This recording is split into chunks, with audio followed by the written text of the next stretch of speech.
નમસ્કાર વિદ્યાર્થી મિત્રો, ધોરણ 7 પ્રથમ સેમેસ્ટર બાદ આજે આપણે આપણા આ બીજા સેમેસ્ટરની શરૂઆત કરીએ એ પહેલાં સૌ વિદ્યાર્થી મિત્રોને હેપી ન્યૂ યર, જય શ્રી કૃષ્ણ. પહેલા સેમેસ્ટરમાં આપણે સરસ મજાના આપણા આ નવા સિલેબસ વિશેની માહિતી છે એ મેળવેલી છે. કોરોના કે કોવિડ-19ના કારણે શાળાઓ છે એ શરૂ થઈ શકી નથી.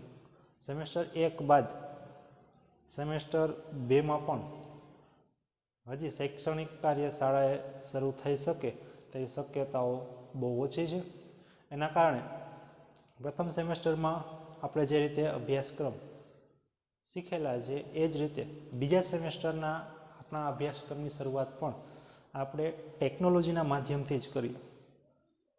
દરેક વિદ્યાર્થી મિત્રોને મારી નમ્ર વિનંતી કે તેઓ આ ટેકનોલોજીના માધ્યમથી જે શૈક્ષણિક કાર્ય થઈ રહ્યું છે એમાં સહભાગી થાય અને બને તેટલો લાભ લે.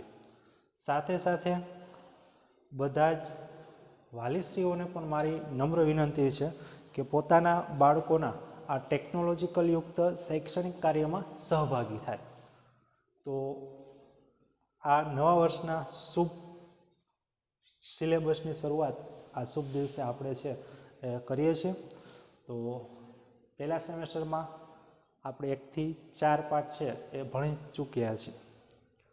સામાજિક વિજ્ઞાનના આ સિલેબસમાં ઇતિહાસ, નાગરિક અને ભૂગોળ એમ 3 ભાગમાં છે વિભાજિત થયેલો છે.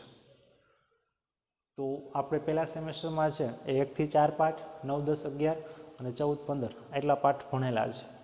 બાકીના જે પાઠ છે એ આપણે આ સેમેસ્ટર 2માં શીખવાના છે.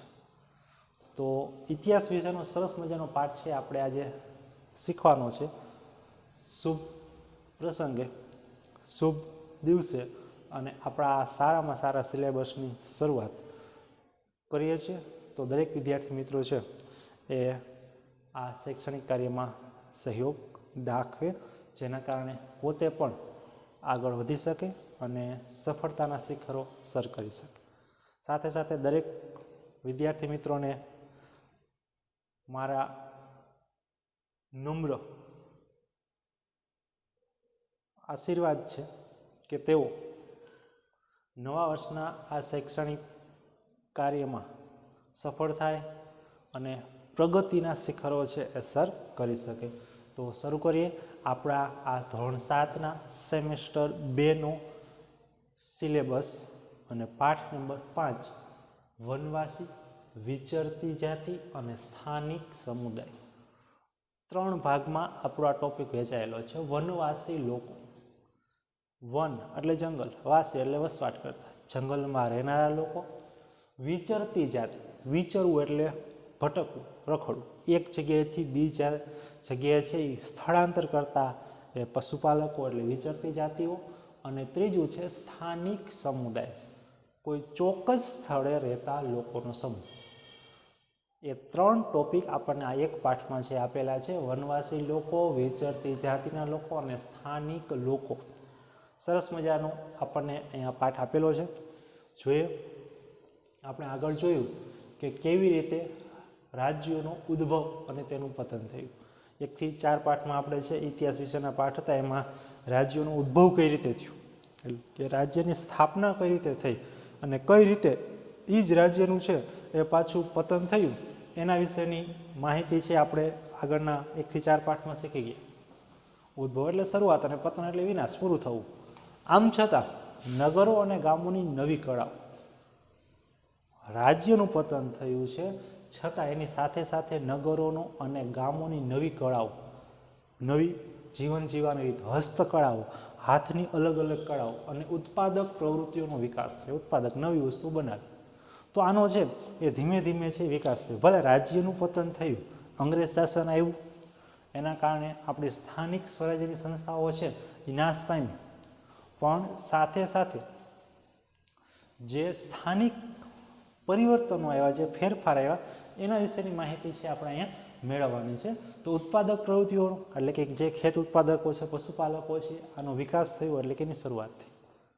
આ સમયગાળામાં કેટલાક મહત્વપૂર્ણ રાજનૈતિક, સામાજિક અને આર્થિક પરિવર્તનો થયા. આ સમયગાળા દરમિયાન કેટલાક મહત્વના રાજનૈતિક, રાજ્ય વ્યવસ્થાને લગતા, સામાજિક, સમાજને લગતા અને આર્થિક જે જીવનશૈલી છે, જે પૈસાની બાબતમાં છે, વહીવટમાં છે, એ પરિવર્તનો થયા, એટલે ફેરફાર થયા.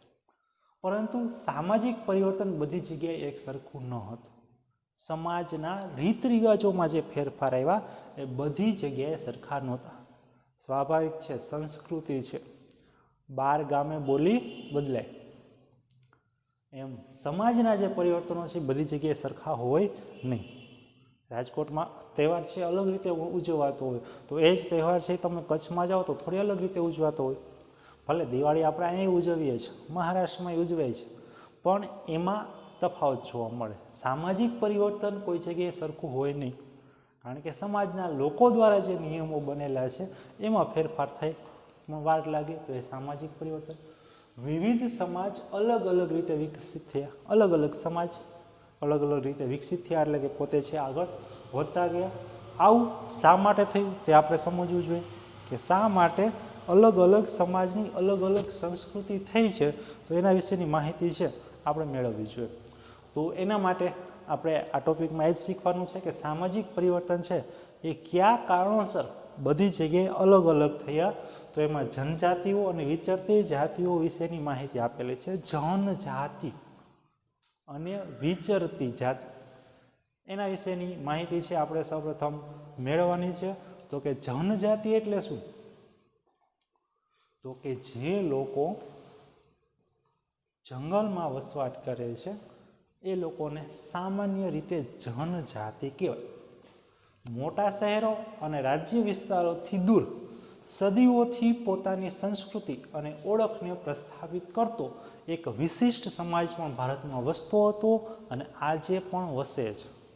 મોટા મોટા શહેરો, રાજ્ય, એના વિસ્તારોથી દૂર જંગલ વિસ્તારમાં સદીઓથી ઘણા વર્ષો પહેલાથી પોતાની સંસ્કૃતિ, પોતાની જીવન જીવવાની રીત અને પોતાની ઓળખને પ્રસ્થાપિત કરતો, માહિતીગાર કરતો એક વિશિષ્ટ સમાજ છે ભારતમાં વસતો હતો. અને આજે પણ જંગલ વિસ્તારમાં આદિવાસી સંસ્કૃતિ આપણી જોવા મળે છે, કે જે એક પછી એક નવી વસ્તુ આપણને એમાંથી શીખવા મળે છે, જેને આપણે જનજાતીય સમુદાય કે વનવાસી સમુદાય તરીકે ઓળખીએ છીએ. જનજાતિ એટલે શું એની ચોક્કસ વ્યાખ્યા આપેલી છે. મોટા શહેરો અને રાજ્ય વિસ્તારોથી દૂર સદીઓથી પોતાની સંસ્કૃતિ અને ઓળખને પ્રસ્થાપિત કરતો એક વિશિષ્ટ સમાજ ભારતમાં વસતો હતો, જેને આપણે જનજાતીય સમુદાય કે વનવાસી સમુદાય તરીકે ઓળખીએ છીએ. આ સમાજ એ સમયની સમાજ વ્યવસ્થાથી દૂર હતો, કારણ કે જંગલ વિસ્તારમાં છે એ લોકોની જે આપણી સમાજ વ્યવસ્થા છે, આપણી જે જીવન જીવવાની રીત છે, એનાથી જંગલમાં વસતા જે લોકો છે એની વ્યવસ્થા કેવી હતી? અલગ હતી. એટલે એ લોકો આપણી સમાજ વ્યવસ્થાથી અલગ હતા, છેટા હતા. હવે જનજાતિ વિશેની માહિતી આપેલી છે, બહુ રસપ્રદ માહિતી છે, કે આપણે જેમ સરપંચ ને રાજા અને જેમ અલગ અલગ રાજાશાહીના લોકો, રાજાઓ હતા, અલગ અલગ ધર્મના લોકો છે, એમ એ લોકોનું જીવન ધોરણ કેવું હતું? તો એ જનજાતિ, જંગલના લોકો વિશેની થોડીક આપણને માહિતી આપેલી છે. તો કે પ્રત્યેક જનજાતિના સભ્યો કબીલાઈ પ્રથાથી એકબીજા સાથે જોડાયેલા હતા. કબીલું, ઠંડા પીણાની બોટલમાં ઉપર આવે એ નહીં, ચાવીથી ખુલી નહીં. કબીલાઈ પ્રથા એટલે જૂથ પ્રથા કહેવાય એને. નેસ હોય, જંગલમાં આદિવાસીઓ ભેગા રહેતા હોય, એને કબીલાઈ પ્રથા છે. એની સાથે એકબીજાથી જોડાયેલા રહેતા. તેઓ શું કામ કરતા? જનજાતિના લોકો કઈ પ્રથાથી જોડાયેલા હતા? કબીલાઈ પ્રથાથી. તો કે જૂથની પ્રથાથી થોડા 15 કે 20 જેટલા ઝૂંપડા હોય ને રહેતા હોય, કબીલાઈ પ્રથા કહેવાય.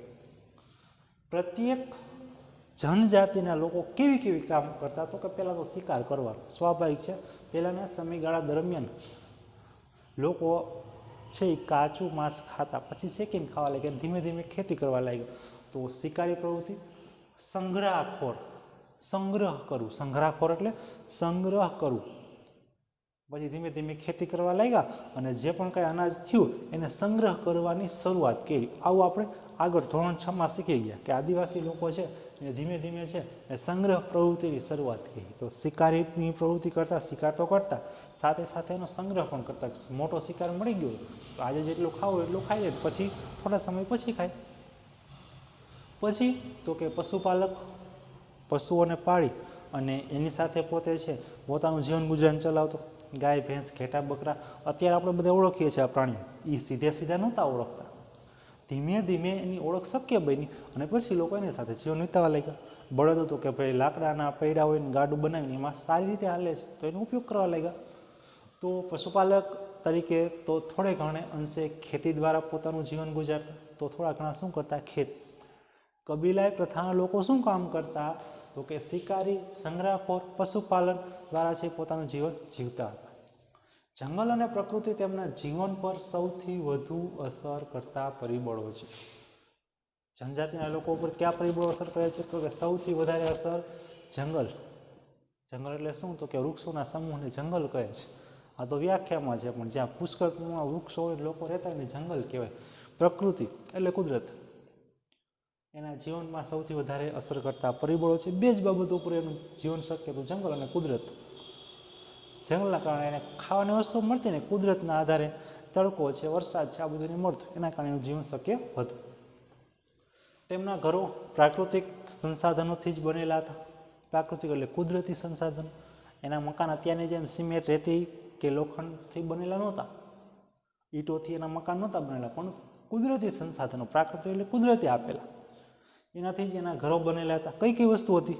તો કે ભાઈ લાકડા છે, પછી પાંદડા છે, આ બધાને છે કાપીને અલગ અલગ રીતે પોતે ઝૂંપડા છે બનાવતા. આમાંની કેટલીક જાતિઓ એક જગ્યાએથી બીજી જગ્યાએ ભટકતી રહેતી. ઘણા જનજાતિના લોકો શું કરતા? તો કે એક જગ્યાએથી બીજી જગ્યાએ વયા જતા. થોડાક દિવસ આ જંગલમાં હોય, અહીંયાથી થોડાક દિવસ પછી બીજી જગ્યાએ છે પોતાનો માલ સામાન લઈ અને વયા જાય. તો એ જે લોકો છે એને કેવી જાતિ કહેવાય? વિચરતી જાતિઓ. એક જગ્યાએથી બીજી જગ્યાએ જતા લોકો. એક જગ્યાએ બીજી જગ્યાએ ભટકતી રહેતી એટલે ફરતી રહેતી, જેને આપણે વિચરતી કે વિમુક્ત જાતિ તરીકે ઓળખીએ. જનજાતિના લોકો એટલે શું? તો કે શહેરોથી દૂર જંગલમાં વસતા લોકોને જનજાતીય સમુદાય કે વનવાસી સમુદાય કહેવાય.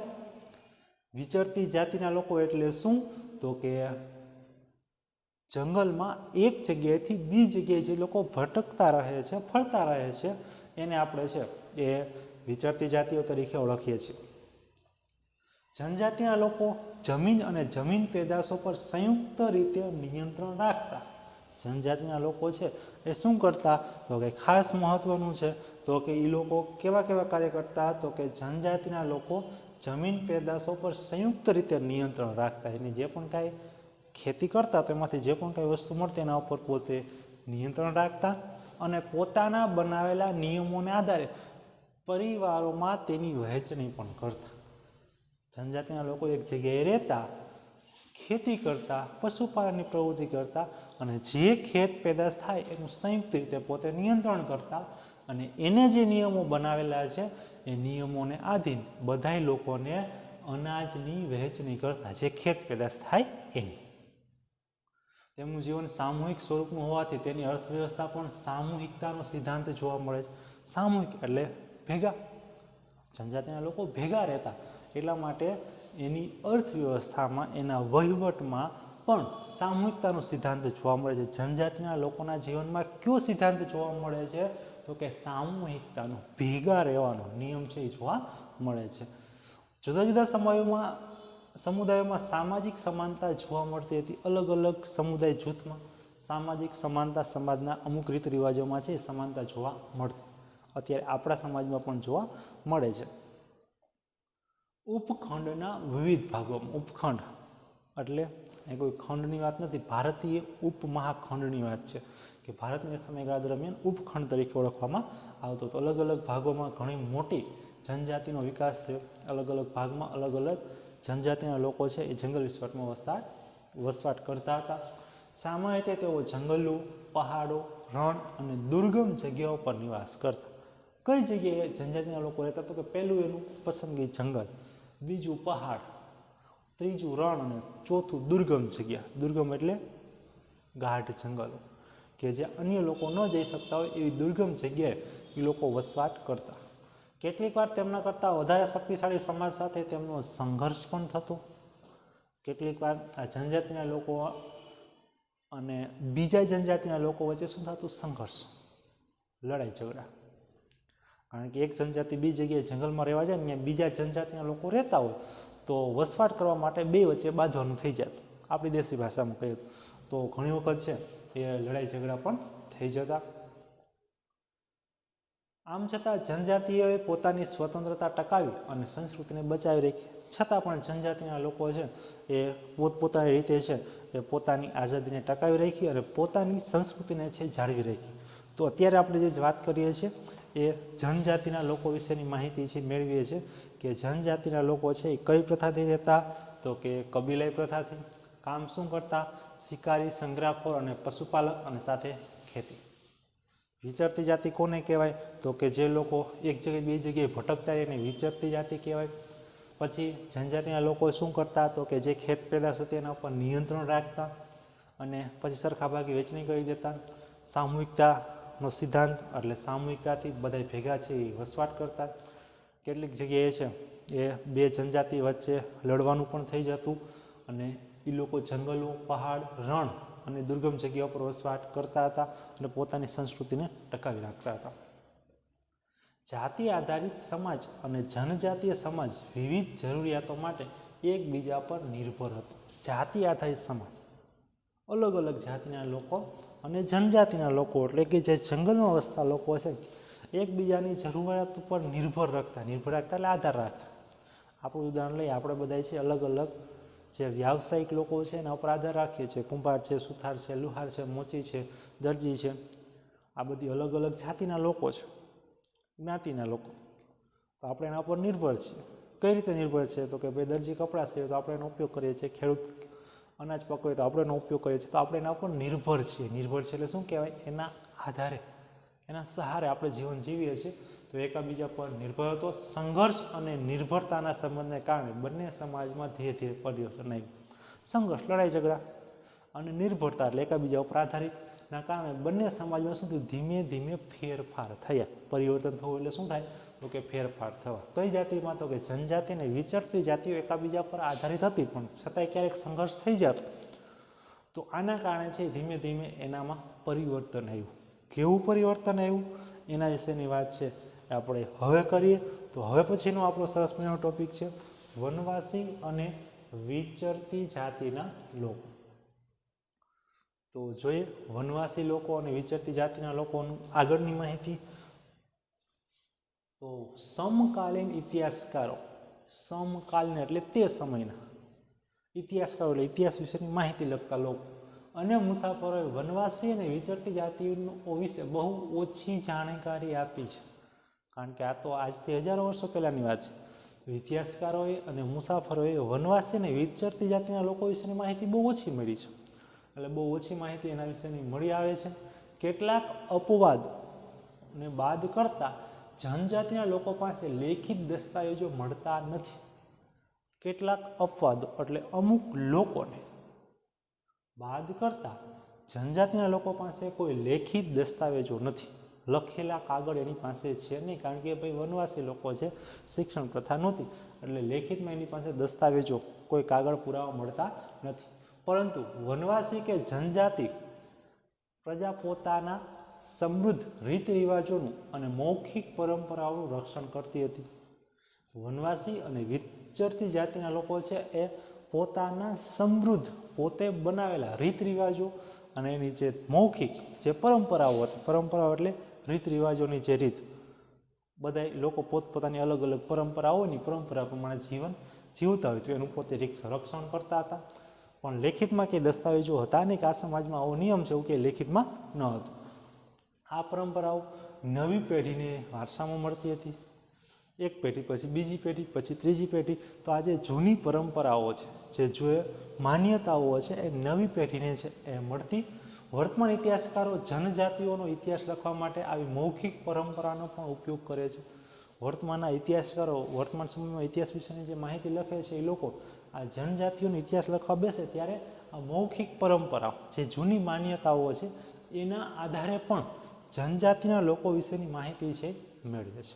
તો આ વાત હતી જનજાતિ અને વિચરતી જાતિના લોકો વિશે કે એ લોકોનું જીવન કેવું હતું. તો કે ભાઈ કબીલા પ્રથાથી જીવન જીવતા, સામૂહિકતાનો સિદ્ધાંત હતો, કામ શું કરતા તો કે શિકાર, પછી સંગ્રહ કરતા, પછી પશુપાલન અને ખેતી પ્રવૃત્તિ કરતા, પછી એ લોકો છે અલગ અલગ જગ્યાએ જતા અને પોતે છે એ પોતાનું જીવન છે એ જીવતા હતા. હવે પછી જોઈએ તો ભારતની મુખ્ય જનજાતિના ક્ષેત્રો ક્યાં ક્યાં છે, ભારતમાં કઈ જગ્યાએ આ જનજાતિના લોકો વસવાટ કરે છે એના વિશેની વાત કરીએ તો ભારતની મુખ્ય જનજાતિના ક્ષેત્રો એટલે કે કયા કયા વિસ્તારોમાં છે એ લોકો વસવાટ કરતા હતા.